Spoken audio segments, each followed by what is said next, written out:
A very good evening to you all. Thank you for joining us for the UBC News Tonight, this 5th day of January 2025. My name is Wadulo, Arnold, Mark, and Dorothy Namuyomba on sign language. Without further ado, let's take a look at tonight's top stories.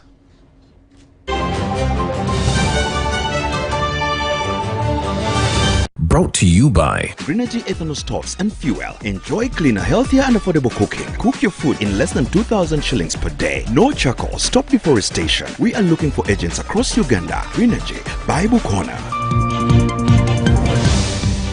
The Vice President Jessica Alupo rallies Teso sub-region population to adopt commercial agriculture. Governments to table the challenge of managing refugees at the African Union Summit on Agriculture. Security Minister retired Major General Jim Muhwezi embarks on a full political journey. And Kampala Golf Center to improve the quality of golf in Uganda.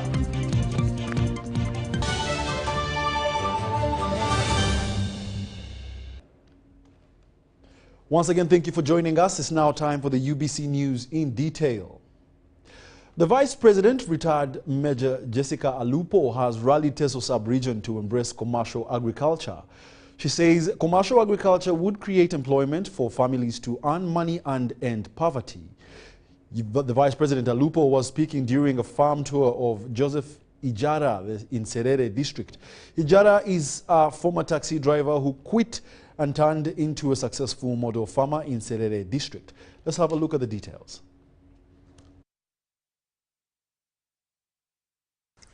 I congratulate you, Ms. Ijala, for taking a decision to implement the 4-acre model of NRM and following the guidance of His Excellency General Yoweri Museveni, the President of the Republic of Uganda, who during his qualification tours in Teso visited my farm also, which has dairy, poultry, piggery, and fish, and matoke. And after seeing my dairy cows, he guided me to visit your farm.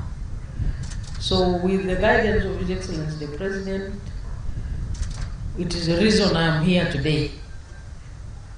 And I will report to him that what I have seen in this farm, what I have heard from you here, explaining step by step in your farm, will go a long way in improving my farm.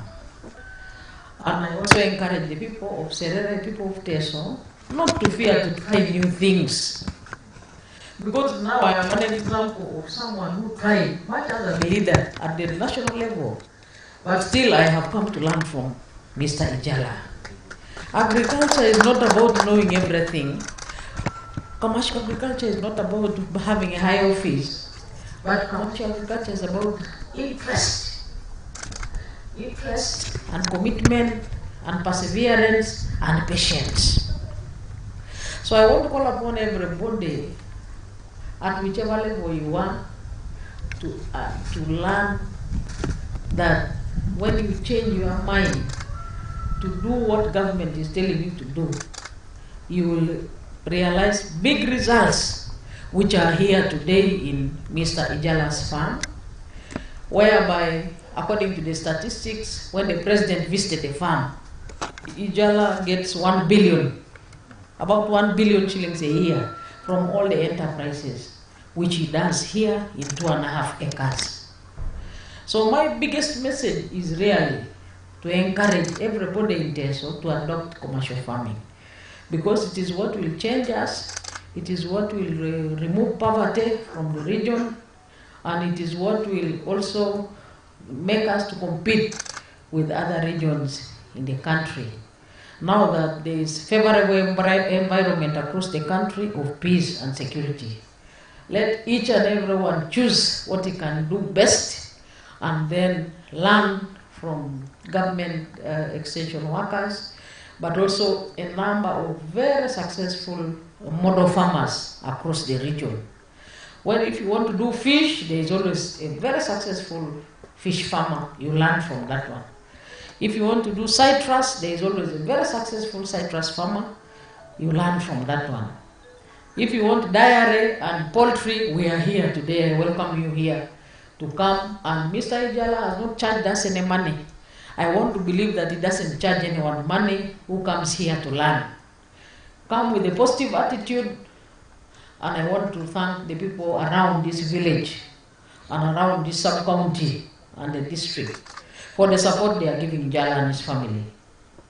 New things is what will take us also further as a community, as a region.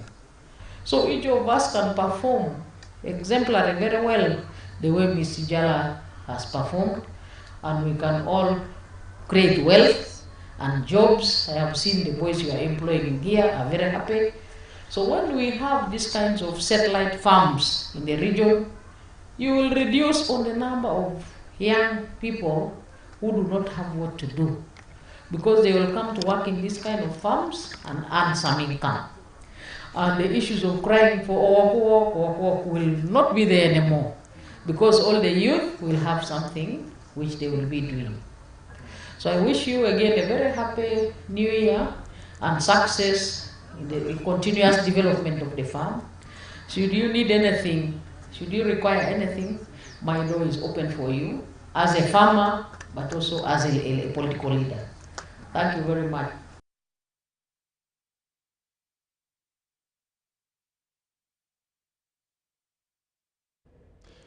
Government is scheduled to table the challenge of managing refugees in Uganda at the upcoming African Union Summit on Agriculture and Farming. The Permanent Secretary, Ministry of Agriculture, General David Kasura, says that this is aimed at ensuring sustainable and resilient agri-food systems for a healthy and prosperous Africa. Now, this comes just a few days to the long-awaited extraordinary summit on comprehensive Africa agriculture development programs due to take place in Kampala, Uganda this week. Okay.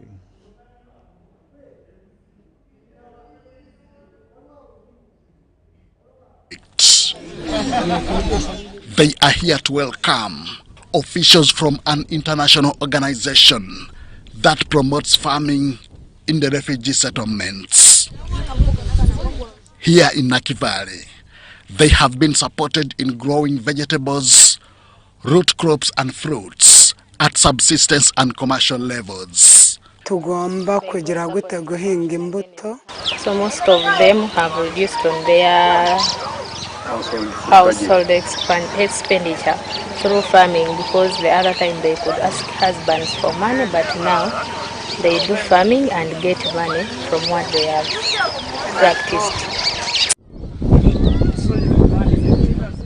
The initiative is complementary in addressing food shortage in refugee settlements, and that is why a side event for the extraordinary summit on comprehensive Africa agriculture development programs has been set aside. As part of the summit, the government of Uganda and the African Union Commission will host a major side event on women and youth in agri-food systems. Given the large population of refugees in Uganda, most of whom are from African countries, the government will also have a side event on refugees, forced migration, and agri-food systems in Africa. These two will be held under the sub-theme Building Resilience of Agri-Food System through Commercialization. In line with the theme of the summit, Sustainable and Resilient Agri-Food Systems for a Healthy and Prosperous Africa makes timely the upcoming engagement. We have a very high population growth rate, which does not balance with the amount of food that we produce. So the food we produce is not catching up with the number of children we have. And because we have a fairly young population, we have a high dependency ratio, and therefore the amount of food we need for our children, milk, for example, vitamins responsible for growth and other things, is not enough. About 3 months ago, The United Nations High Commissioner for Refugees visited Uganda at Ramwanja refugee settlement in Kamwenge district in company of Uganda's minister in charge of refugee management, Engineer Hilary Onek. Top among their concerns was the issue of food security being hampered by limited resources. How do we fill all this gap? This is why we need to mobilize development assistance. So I don't know if there is a crisis, but there are many crises, that's for sure. Sudan, Lebanon, Gaza, Ukraine, and long list of Congo, of course. Sudan, many crises, South Sudan. So that's Somalia. That's the competition that makes that this amount of money gets thinner because it has to be spread in so many parts of the world. We have districts like Kamwenge now with refugees. Now, if there's any program here, it might not only benefit refugees alone, it should benefit also the host communities. General Kasura is optimistic. Such concerns will be addressed at the upcoming summit. From the 9th January, on the 9th, we shall have the ministers of agriculture, responsible for agriculture, with the relevant experts. On the 10th, we shall have meetings of ministers of foreign affairs in charge of together with the ministers in charge of agriculture. In other words, 10th, we shall have both the ministers of foreign affairs and the ministers of agriculture. And the 11th, we shall have an extraordinary summit of the heads of state and government. Uganda is home to over 1.7 million refugees.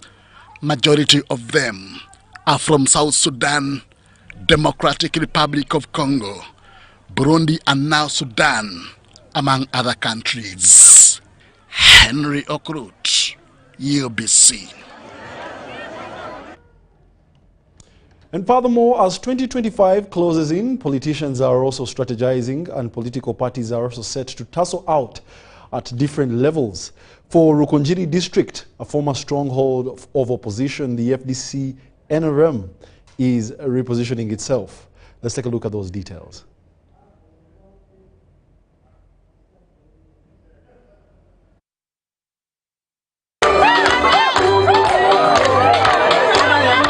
Ever since his return to leadership as a Rujumbura County Member of Parliament, Security Minister retired Major General Jim Muhwezi embarked on a full political journey against the opposition.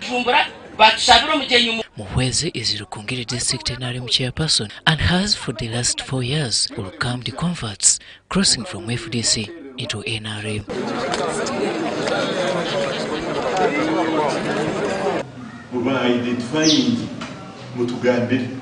The move has entrenched NRM in this area.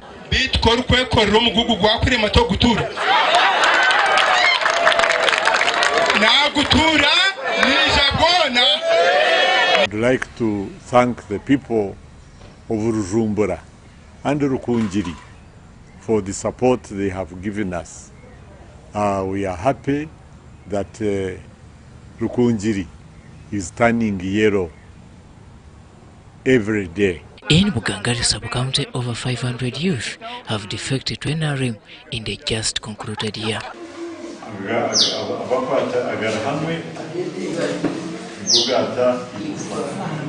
Divided in 4.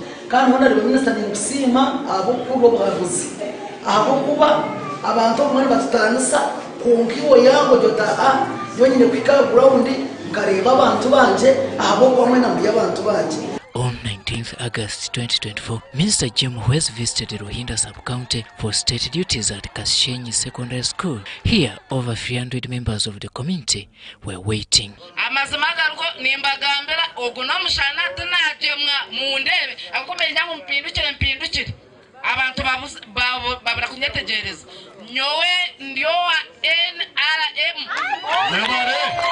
We have been consistent. Even people who had digressed and left NRM have come back because they have seen that the other political parties do not have a program that answers to their questions. Earlier in July, at one of Mr. Jim Hues's community barazas at Buhunga Sub-County Headquarters, 254 FDC members boarded the yellow bus. In the FDC card, because it was a requirement, nja, erdated, ebero makumi abiribyo kwa katano, enkumi ibirabir na gumwe, nugefu na kadeji. Eke requirement yoko simba tiketejo, naza achugachukuru, nabugano mkuru nana ramafabi na timu ye twaganira twargoya twereze barha twazo abesje tuyayeshi twihireyo kunkabuzo bagabitabwenire so mugenda mugambara wasigaraye mu rugo mu kwezi ringa ekesongo cyo kwesongo cyo kubambira mu turgekai turgo mu kwezi ringa yikuryaza koraki. On 18th July 2024, the minister received 250 converts in Masha Parish in Nyakajeme Sub-County during the launch of Masha Development Circle. Koka tinonje mire tinonjizire koka ndebira abantu abakugenda mu misho nebinte biri kugenda mu misho ntunguka heri najandikanje na movement government yaha nerete bintu konkenjire nejangu ubushishi mu mutabyakira mbwene konka mwebare kugira kwetegereza mukargayo mukayisha haturuhinda yakiramay. To Jim Huese, what remains now is the need for all politicians in his area, regardless of their political affiliations, to join hands and better their communities. People have come to realize that NRIM is the party to rely on because of our history, because of our principles, because of our political line, ideology of patriotism, Pan-Africanism, socio-economic transformation, and democracy. In the 2021 general elections, the NRM party secured 90% of victory at all elective positions in Rukungiri district. I thank the NRM people for the support they have given us over time. We are coming to another election. I know you will still support NRM. It is therefore written all over that ever since the exit of Dr. Kizza Besigye from the dining table of FDC, and now with the bickerings within the blue camp, 2026 might be the final year for once Uganda's hope for change. Robert Nyango, UBC News. The State Minister for Higher Education, Dr. John Chrysostom Muyingo, has reaffirmed commitment to educate learners from the underprivileged families in Bamunanika. Dr. Muyingo was at the annual Education Day for Bamunanika Education Foundation held at Kamira Church of Uganda Primary School in Luwero District. The Bamunanika Constituency Education Fund, introduced by Minister of State for Higher Education, Dr. Jesse Muyingo, which was later changed to Bamunanika Education Foundation, it has so far benefited over 20,000. The chairman of Bamunanika Education Foundation, Dr. Chiini Lule, says by the end of last year, the program has over 1,000 ongoing learners at different levels. Bamunanika Education Foundation, which is abbreviated as BEF. It's an organization started by Dr. Jesse Muyingo, through which he pays school fees for children in different schools. The main objective of Bamunanika Education Foundation is linking students to schools through provision of scholastic materials, school fees, tuition fees, and other school requirements to enable the children to stay in school. As for today, we have 1,214 students in school. State Minister for Higher Education Dr. Jesse Muyingo promised to educate learners from underprivileged families and encouraged parents to own their responsibilities. Dr. Muyingo encouraged the beneficiaries to complete their education cycle and contribute towards ending poverty.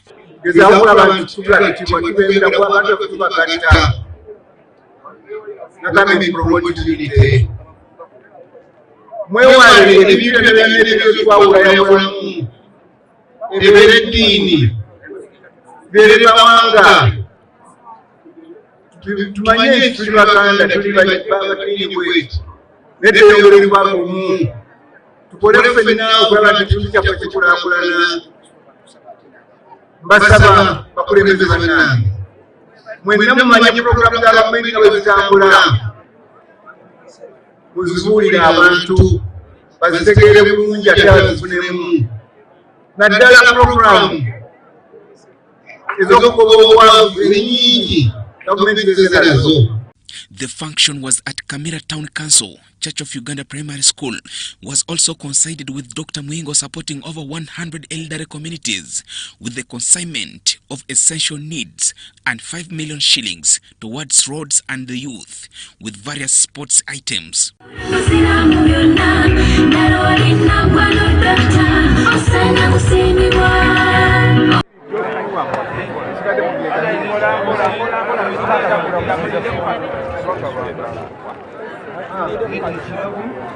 Some of the beneficiaries testified to be working in different areas like civil aviation, lawyers, and government workers. College, pursuing a course in flight operations. Flight operations officers work hand in hand with the pilots for the safety of passengers on board.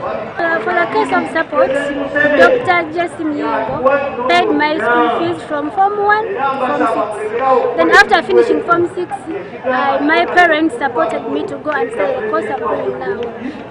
By this very year in April, I'll be done with the course and then go for work. I'm a beneficiary of Bamnanika Education Foundation. I hold the bachelor's degree in laws from Kampala International University, and I wouldn't have achieved this achievement, but it was because of Honorable Jasmine through Bamnanika Education Foundation. I'm so glad and I'm so grateful to God who brought us Honorable Jasmine. We really appreciate your efforts, Honorable, and I encourage all the learners, not specifically only BEF learners, but even learners in other schools, in other districts. And with the help of Dr. Jesse Muingo, I'm a degree holder of Arts with Education, added on a diploma in Chinese language. I was helped by Dr. Jesse Muingo until he sponsored me up to China, where I studied this language. Right now I'm pursuing a master's in transport and logistic management in UMI.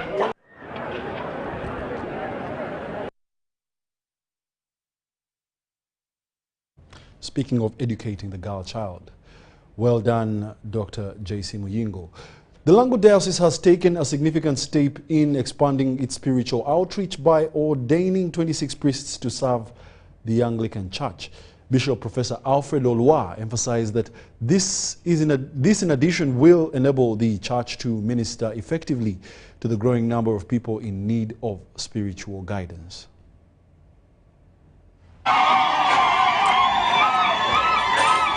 The bishop charged the newly ordained priests to champion the fight against poverty, urging them to convey messages of economic transformation to their congregations. He stressed the importance of transforming lives and ensuring that communities experience positive change through their ministry. Let us serve God and God's people, so that our diocese may stand strong and look to God, and we will move forward. The ordination ceremony was a joyous and solemn event drawing Christians and newly ordained priests from across the diocese. Bishop Professor Alfred Olwa officiated the ordination of 20 ordinands into deacons and elevated 6 deacons to reverends. As each ordained knelt before the bishop, they received the authority and responsibility to shepherd their communities. Amen. Economic transformation was a central theme of the event. Bishop Professor Alfred Olwa reiterated the diocese's commitment to poverty eradication, calling for collaboration with the government institutions to provide quality planting materials to the people. We have heard that the salary for the scientists have been increased. So since we have heard, please come and inspect on what we are doing.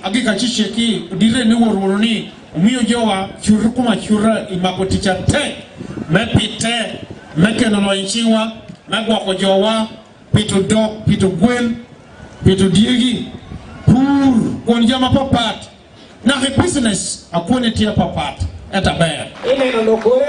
Senior presidential advisor Sam Ngola lauded the church's effort in improving lives and encouraged Christians to support the clergy in their mission. That the bishop, with his wisdom, he has introduced farming, removing poverty from the people. We also want to appeal to the president to extend a special gift to these people who have been ordained through the bishop. But the greedy people of today are grabbing all the land. I've appealed to the people to take back the land to the clergy so that they can be the example of showing the wealth creation, the 4-acre model which the president is preaching to the people of the church. In response to the increasing demand for clergy, Lango Diocese has added 10 new parishes, bringing the total to 79. The ordination of 26 priests marks a significant milestone for Lango Diocese. Edi Ulwa, UBC News.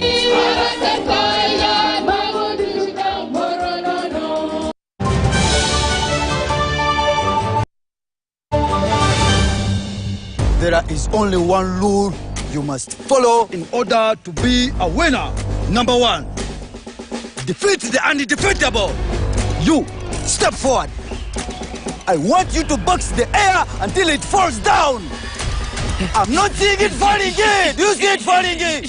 Box, winning is hard, but with MTN Momo, it's easy. Simply pay or shop with Momo for a chance to win mobile money every day. Use the Momo app or dial *165*3#. Uganda, are you ready to kick things up to the next level? The Uganda National Lottery brings you Sports Stake 10. Predict the results of 10 football games and win big. With tickets at only 500 shillings, join the fun and make your predictions count with Sports Stake 10. Sports Stake 10, your ticket to football glory. Uganda National Lottery. Dream, play, win.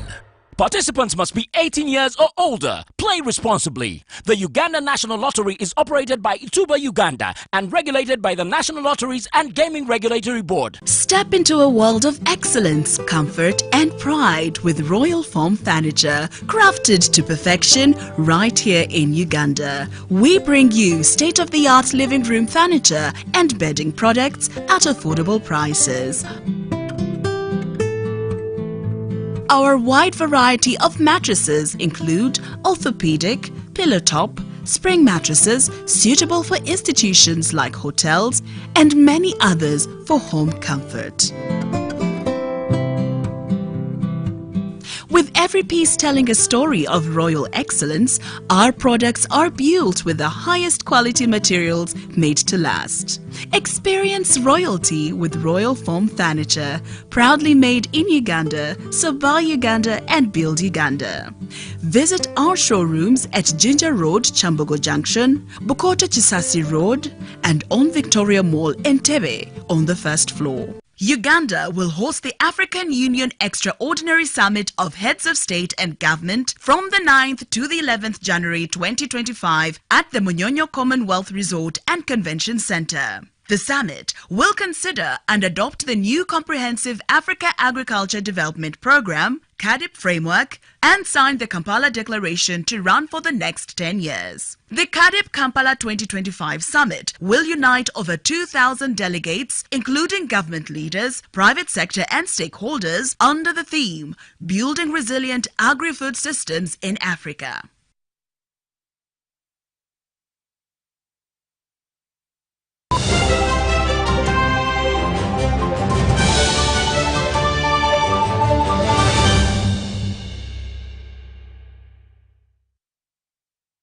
Welcome back. You're still watching the UBC News Tonight, broadcasting live from Nile Avenue. We now take you into the world of business.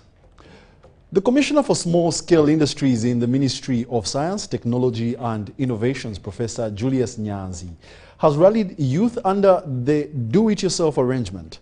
He says that most youth fail in business for fear of tackling the problem of unemployment in their localities. Professor Nyanzi, also the proprietor of Prof Bio Research, says that Prof Bio Research can mentor youth to start businesses in over 1,000 business ventures. Let's have a look.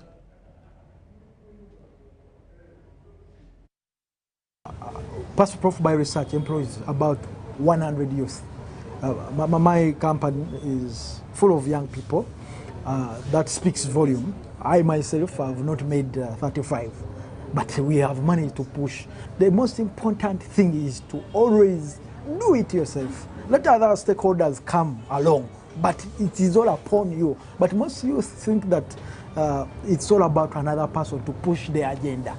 It is you. It begins with you. No one will lift you up. First lift yourself, others will push you. But when you're down, you can't do anything. Yes, most people talk about capital, especially young people.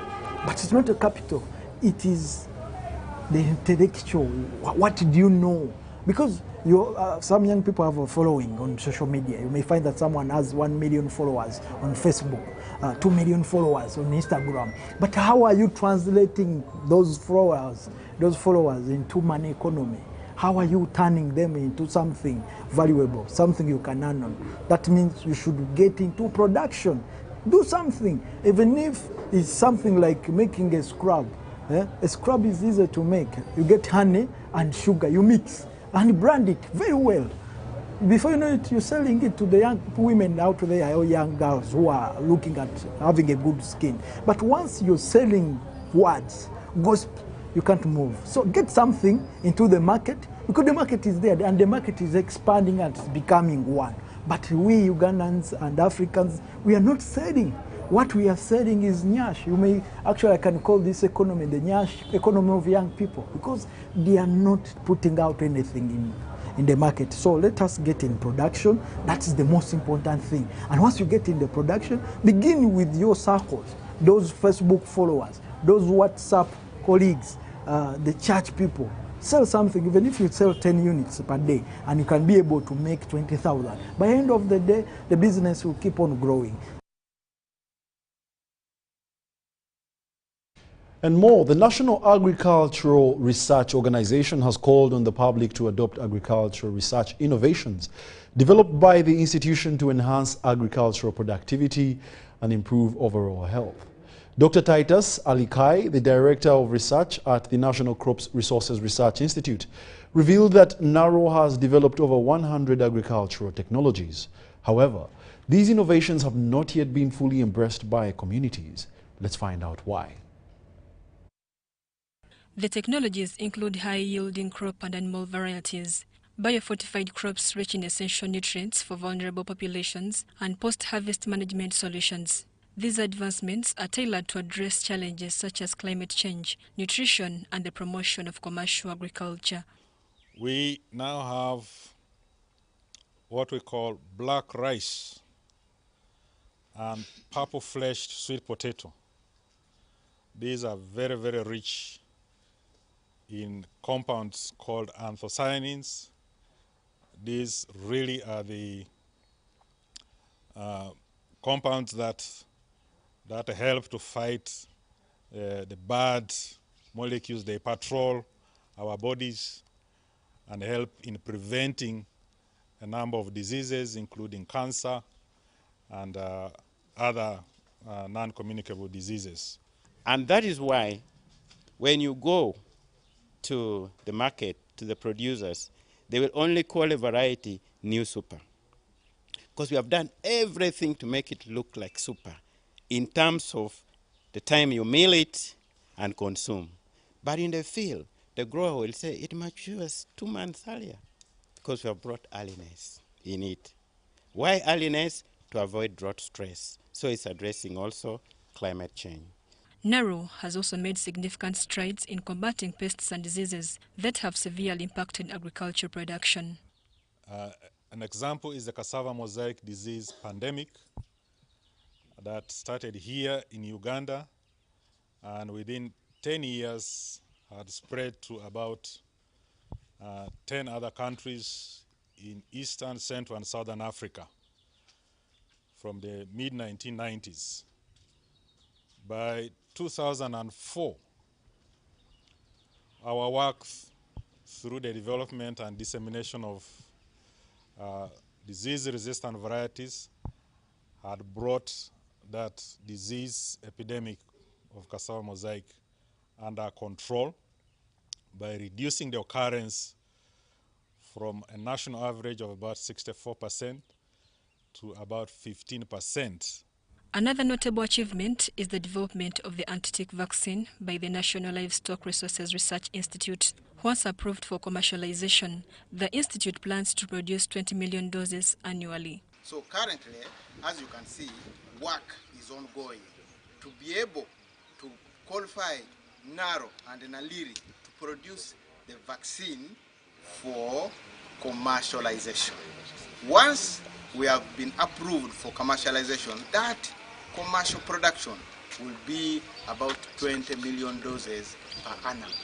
To ensure maximum protection for livestock, farmers will need to administer the vaccine in 3 doses at prescribed intervals. The first regime is you introduce the product into the animal develops with protection, but you boost the second vaccine after 1 month or within 30 to 32 days. This ensures that the protective antibodies are lifted up, and then the animal is able to move out in the field. You fold it up, picking ticks all around, and the ticks get exposed to the vaccine. The third dose is given usually after 6 months, and after that we are confident that the product will be able to protect your animals from all types of invading ticks. Additionally, Naro is tackling other livestock diseases such as foot and mouth disease, Newcastle disease, and Gumboro. We are also having other types of vaccines. We have Newcastle disease vaccine we are trying to improve on. We also have focus on Gumboro, and we are also looking at improving on the current East Coast fever vaccine that has been used in the region. With 70% of Naro's innovations adopted so far, the organization is calling on farmers and stakeholders to embrace these technologies to strengthen food security and improve nutritional health. We have released over 100 technologies from this institute that have been variously adopted by farmers in this country and beyond. And we have documented that in some cases there's up to 70% adoption of our technologies, and these are positively impacting the growers. Mary Namkose, Stephen Kalisha, UBC News.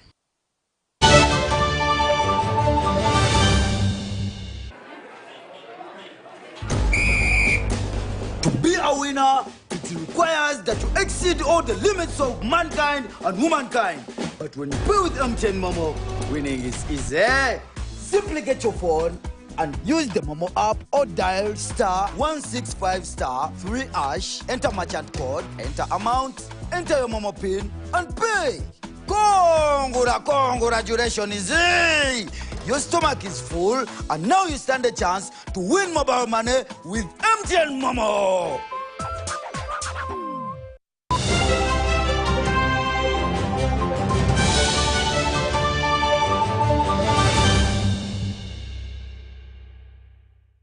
Welcome back. You're still watching the UBC News Tonight, and now in the world of sport. Golf has always been regarded as a game for precision, discipline and elegance. Yet, for many in Uganda, the opportunity to learn and excel in this sport has been limited by access to facilities and resources. The Kampala Golf Center is changing the game both literally and figuratively by making golf more accessible and raising the bar for the sport in the country.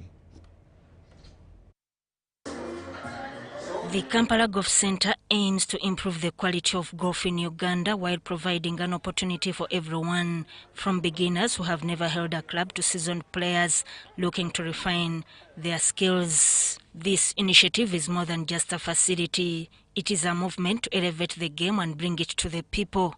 By creating a space in the capital city equipped with state-of-the-art stimulators and cutting-edge technology, the Kampala Golf Center ensures that players no longer have to guess their game.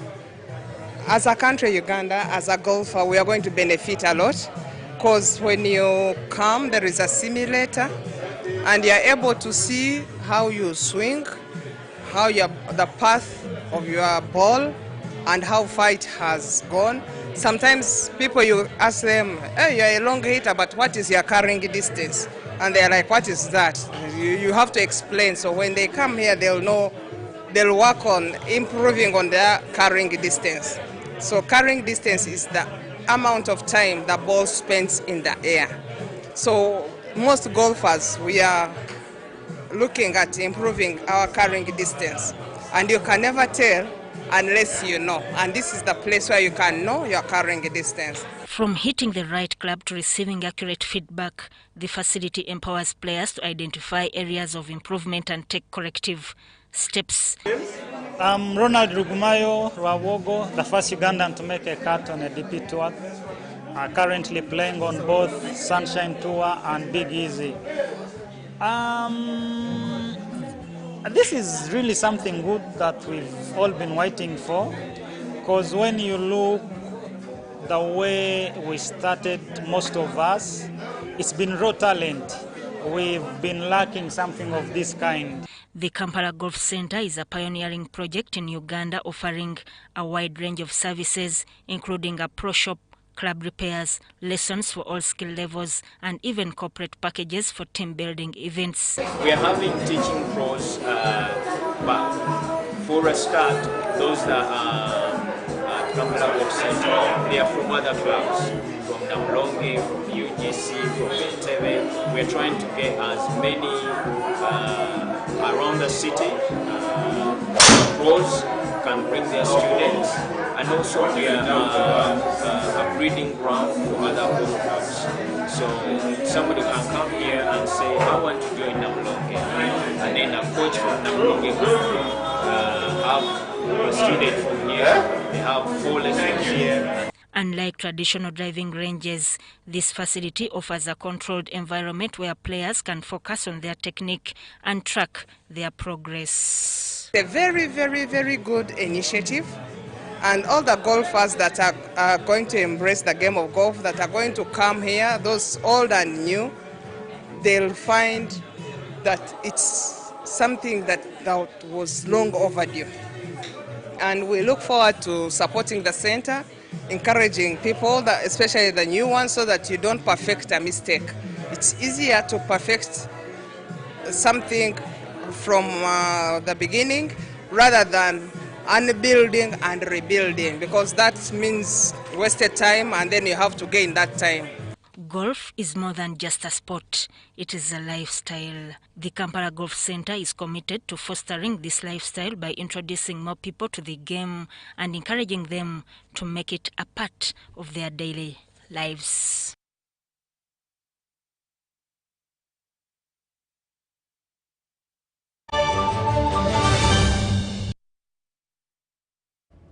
That brings us to the end of our 8 o'clock edition of the UBC News Tonight. Thank you for being a lovely audience. My name is Wadulo Arnold Mark, Dorothy Namuyomba on sign language. From the team behind the scenes, allow us wish you a good night. And those of you that will manage to join us, 10 o'clock, another bulletin will be here.